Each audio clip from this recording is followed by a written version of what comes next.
Hello বাচ্চো, welcome to Biohack NEET প্রস্তুতির জন্য বাংলা ইউটিউব চ্যানেল। নিট ইউজির যে পেপার লিক বিতর্ক বা নিট স্ক্যাম যে বিতর্ক, সেটা এখনো পুরোপুরি শেষ হয়নি। তার মাঝেই আবার উঠেছে নতুন বিতর্ক, সেটা হচ্ছে নিট পিজি নিয়ে।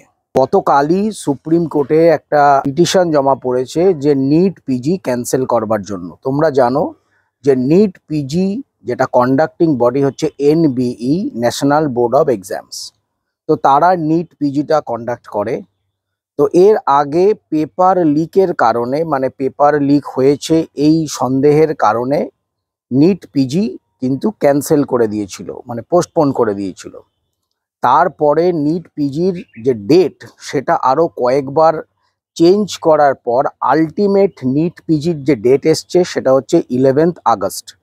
তো 11th আগস্ট ডেট এসেছে এবং অ্যাডমিট কার্ড রিলিজ করেছে ঠিক তার 3 দিন আগে। কেন? এনবিই বলছে যে যাতে করে পেপার লিক বা বিভিন্ন ইরেগুলারিটিস সেগুলো যেন না ঘটে। তাতে কিছু কিছু স্টুডেন্ট তারা যে প্রেফারেন্স করেছিল যে এক্সাম সেন্টার, সেই এক্সাম সেন্টারের থেকে 300, 400, 500 কিলোমিটার দূরে সবার পড়েছে সিট। তো তারা এই 3 দিনের মধ্যে কিভাবে সেখানে যাবে, কিভাবে তারা এক্সামের প্রিপারেশন করবে, কিভাবে তারা অ্যাকোমোডেশন করবে, সে ব্যাপারে একটা বিশাল সমস্যা দেখা দিয়েছে। এবং তোমরা জানো যে বাংলাদেশের এই পরিস্থিতির কারণে অনেক ট্রেন, বাস সেগুলো কিন্তু ঠিকমতো পরিষেবা দিতে পারছে না, যার জন্য একটা অসুবিধা তৈরি হয়েছে। প্লাস এক্সাম হচ্ছে দুটো শিফটে। তোমরা জানো ওটা সিবিটি, কম্পিউটার বেসড এক্সাম হয়, দুটো শিফটে এক্সাম হচ্ছে। তো দুটো শিফটে এক্সাম নিয়েও স্টুডেন্টদের মধ্যে চিন্তা রয়েছে, কেননা নর্মালাইজেশন যে প্রসেস, সেই নর্মালাইজেশন প্রসেসটা কি হবে। অ্যাকচুয়ালি এনটিএ এবং এনবিই দুটোই দাদা ভাই বলতে পারো, সেম। দুটোই সেন্ট্রাল গভর্নমেন্টের আন্ডারে পড়ে এবং দুটোই কিন্তু স্ক্যাম থেকে মুক্ত নয়। সুতরাং স্টুডেন্টদের মনে এই যে কন্ডাক্টিং এজেন্সিগুলো, তাদের সম্বন্ধে বিশ্বাসযোগ্যতা পুরোপুরি নষ্ট হয়ে গেছে। এবং শুধু তাই নয়, স্টুডেন্টরা এটাও ডিমান্ড করেছে সুপ্রিম কোর্টে যে নর্মালাইজেশন যে প্রসেস, সেই প্রসেসটা কি ডিটেলে আগে বলে দেওয়া হোক। কেননা তোমরা জানো যে যাকে তাকে গ্রেস মার্কিং 100, 200, 500 যেরম পেরেছে দিয়েছিল। তো এই এক্সাম যে কন্ডাক্টিং যে বডিগুলো, এই এক্সাম কন্ডাক্টিং বডির ওপর গোটা ভারতবর্ষের যে স্টুডেন্ট মহল, সেটা নিট ইউজি হোক, নিট পিজি হোক, কারো কোনো রকম ভরসা নেই। টোটাল ভরসাই উঠে গেছে এবং এই টোটাল ভরসা ওঠাতে যে সব থেকে বেশি মদত দিয়েছে সেটা হচ্ছে সুপ্রিম কোর্ট।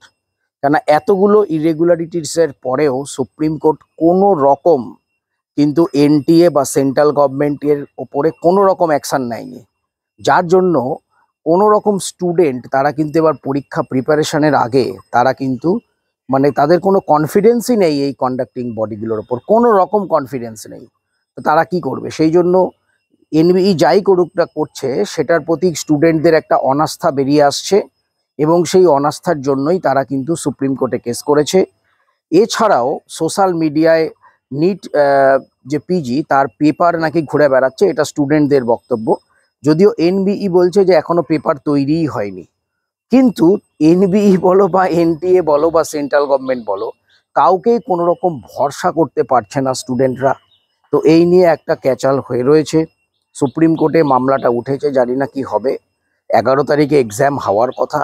তো নিট স্ক্যামের মতোই নিট পিজি যে স্ক্যাম, সেটাও কিন্তু বড় আকারে ধারণ করবে এবং স্টুডেন্টরা কিন্তু পথে নেমেছে। তারা এক্সাম চাইছে, নিট চাইছে, মানে রিনিট পিজি চাইছে এবং সুপ্রিম কোর্টেও কিন্তু নতুন করে এক্সাম করার জন্য, এক্সাম করার জন্য দাবি উঠেছে। তো দেখা যাক কি হয়।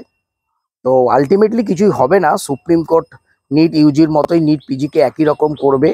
এনবিই, সেন্ট্রাল গভর্নমেন্ট সবগুলোকে একদম ক্লিন চিট দিয়ে দেবে। তো এই করে করে ভারতীয় শিক্ষা ব্যবস্থার ওপর স্টুডেন্টদের, গার্জিয়ানদের কোনো রকম ভরসা, আশা, কনফিডেন্স আর থাকছে না এবং ভবিষ্যতে থাকবে না। পুরোপুরি দায়ী এর জন্য সুপ্রিম কোর্ট। কেননা সুপ্রিম কোর্ট একটা প্রপার জাজমেন্ট, স্টুডেন্টদের একটা প্রপার জাস্টিস দিতে ব্যর্থ হচ্ছে বারবার। তো আজ এ পর্যন্তই। নিট রিলেটেড ইনফরমেশনের জন্য চ্যানেলটা সাবস্ক্রাইব করো, পাশে থাকো। আবার দেখা হবে নেক্সট একটা ভিডিও। টাটা।